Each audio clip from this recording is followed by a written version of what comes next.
It is largely happening because dominant forces, dominant ideologies, dominant world powers, dominant economic beliefs are now being disrupted by new collaborations, new partnerships. And that in and of itself is the root of the conflict.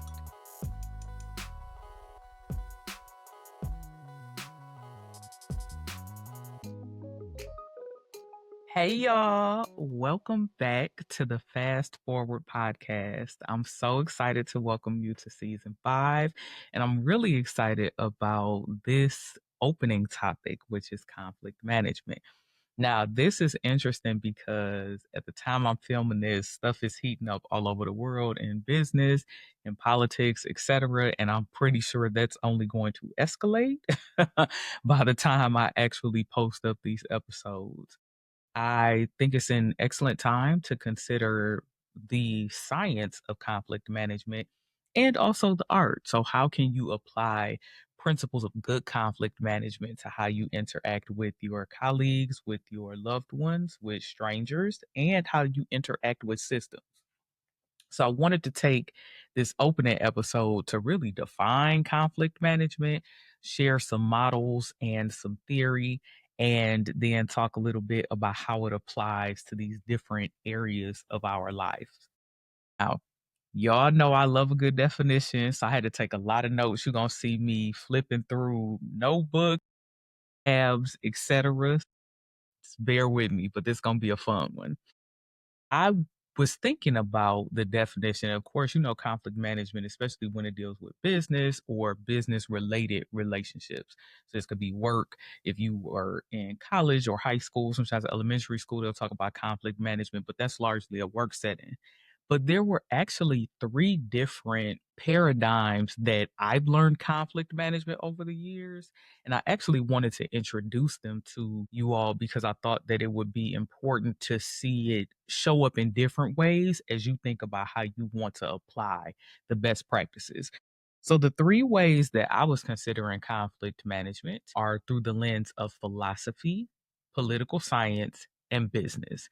So, we are going to start with philosophy. So, the philosophical thought or definition of conflict management is well, actually, I'm sorry, let me back up. The overarching definition of conflict management is the process of sorting through disagreement in order to reach a conclusion. Yes, how the process of you sorting through disagreement to reach a conclusion. Now, how you approach it, how you have dialogue about that, how you make decisions, who gets to take priority, that all is where it starts to differ. So, from a philosophical perspective, and now I'm going to get into the three paradigms. In philosophy, conflict management largely falls under two schools of thought. There is the Lockean school of thought, which is pretty much like majority rules. And this was created by John Locke. If you are familiar with poli sci, you are quite familiar with John Locke. He wrote so many things that we use every day in our political and economic systems. And then there is the Hegelian methodology or school of thought, and that is created by George Hegel. I believe I'm pronouncing that correct.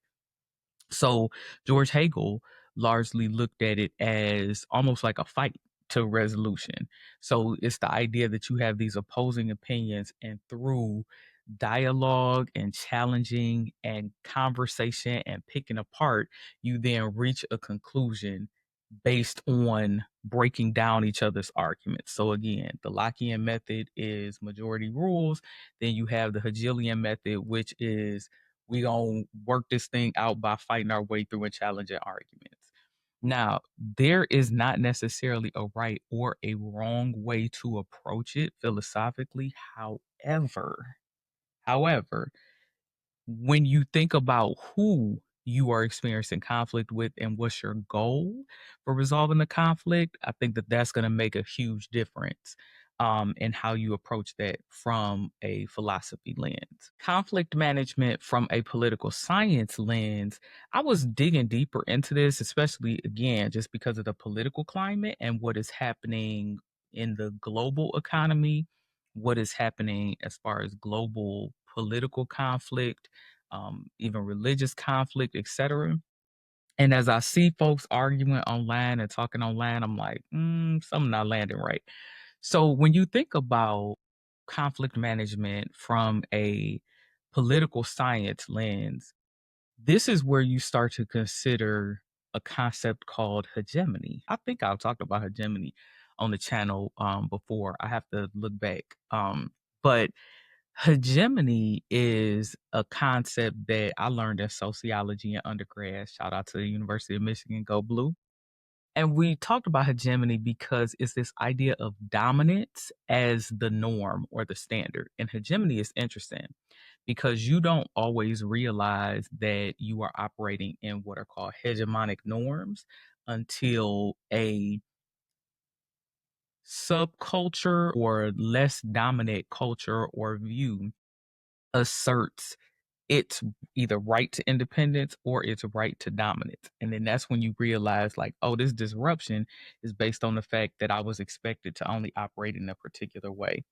And so when you think about a lot of the political and economic disruptions that are happening now, it is largely happening because dominant forces, dominant ideologies, dominant world powers, dominant economic beliefs are now being disrupted by new collaborations, new partnerships. And that in and of itself is the root of the conflict.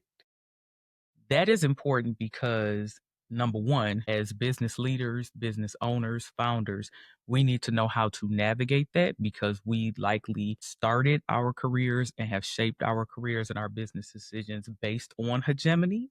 And now we need to learn new ways of doing things, but also because we are upholders of the system through the decisions that we make. And if these norms of hegemony are being disrupted, we need to understand not just the impact on us, but the role we play in standing up and maintaining these systems. So that's the political science lens. The third lens is through business. And so if you have taken any courses in like employee relations, or they talk about it a lot in business leader trainings, sometimes new manager trainings, you learn about conflict management styles, and there are five.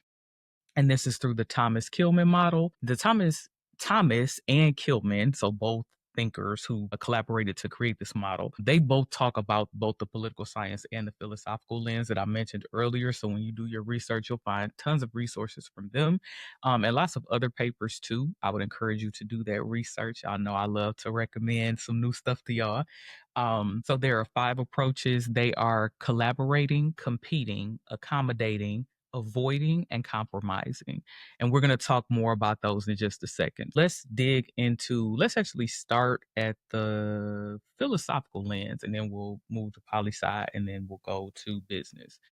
So going back to that conversation around philosophy with the Lockean versus Hegelian methods, when you think about the idea that the majority opinion rules, a great example of that would be elections. I'm not going to get into all of the shenanigans, but what I will say is I think that elections, not just in the United States, but also in other countries, have shown us that it is not always in the best interest or long-term interest to just go straight off of what the majority says.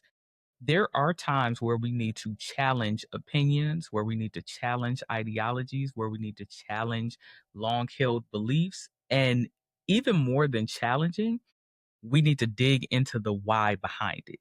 So if I say something like, well, I just want to keep my costs low as an entrepreneur, let's dig into why that is. Oh, it's because I want to maximize profits. Okay. Well, at whose expense? Because if you are maximizing profit, that means that money is potentially being taken away from what you either pay people or invest in things or invest in the community. So, what is the cost of you making that choice? When we only take decisions at face value and allow people to get away with just saying, yep, we should do this, or nope, we shouldn't do this, we miss the dangers and the risks of that why. And the why matters. why people make the choices they make, why people vote the way they do, why people speak to people the way they do, why people choose to buy things the way they do, buying habits, how they buy, who they buy, how they use it. All of that matters. And I think for a long time, especially in this country, we have just taken this mindset of like, oh, live and let live. You know, when people did it, they can do what they want. That's their choice. But choices have consequences. And if we're not willing to examine the why, we're going to end up in some of the situations that we're experiencing now. But on the other side, when we think about the Hegelian method, which is all about that why, let's dig into the assumptions. Let's pick apart the argument.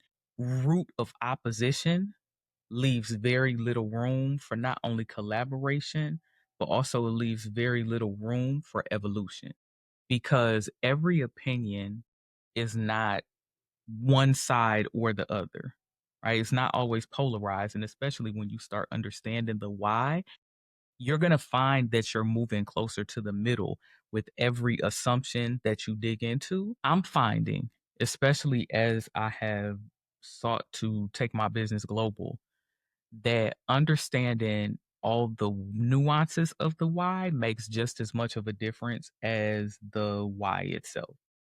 And I'm learning to not make judgments too quickly as I sort through the underlying assumptions in each part of people's argument.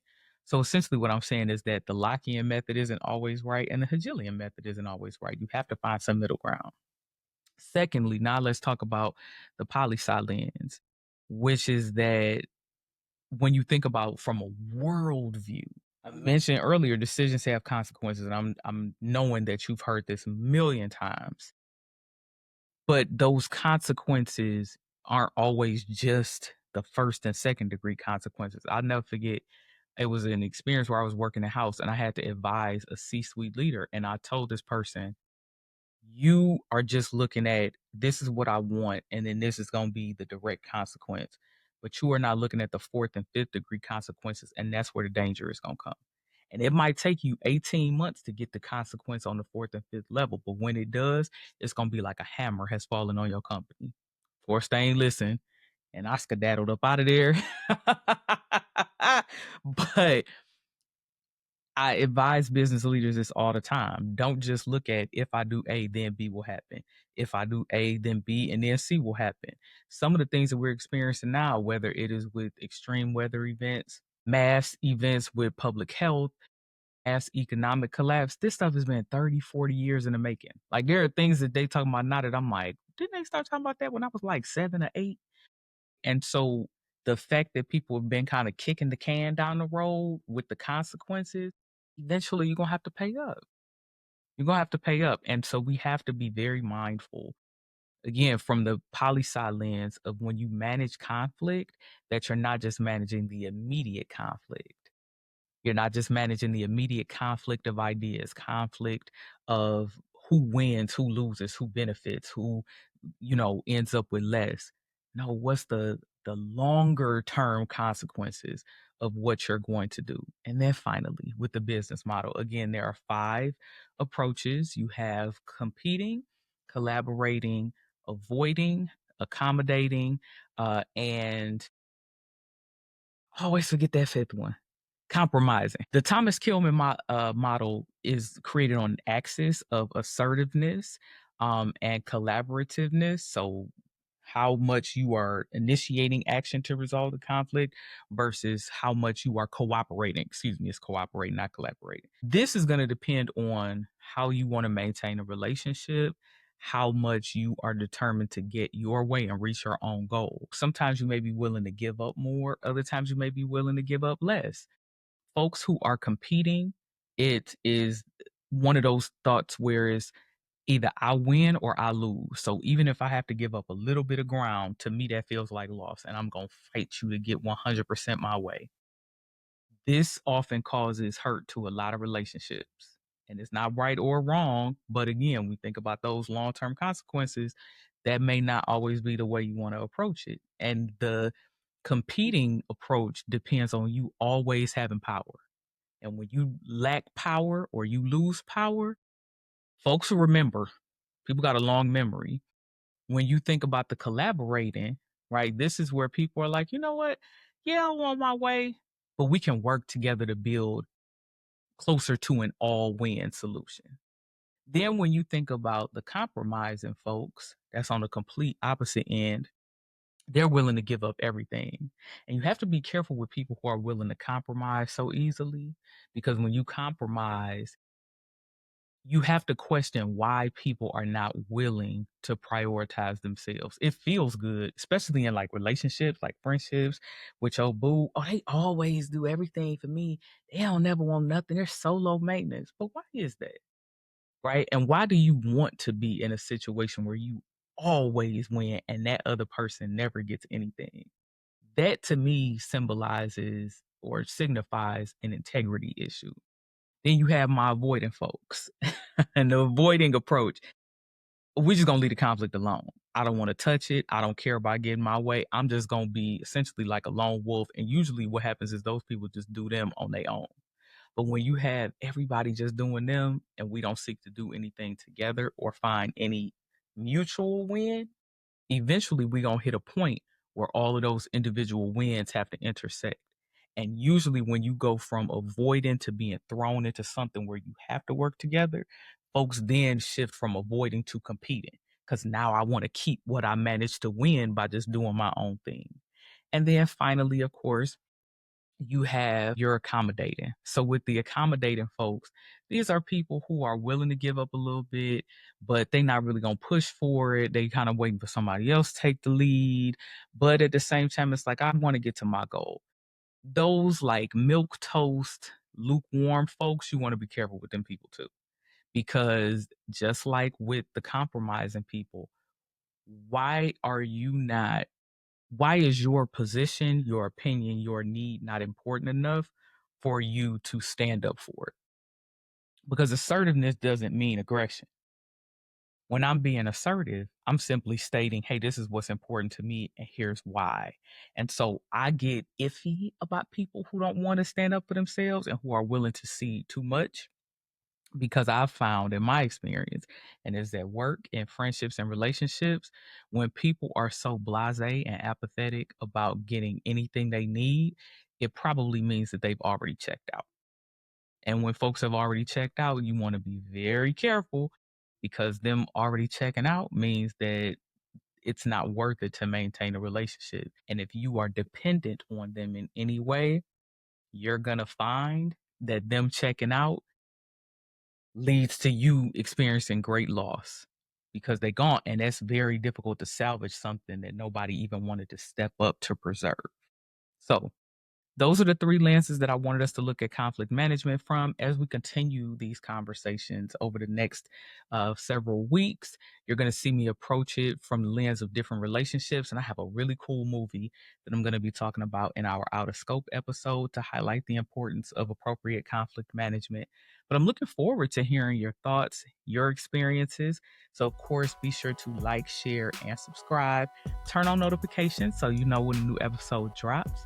And I will catch you in the next one. Bye.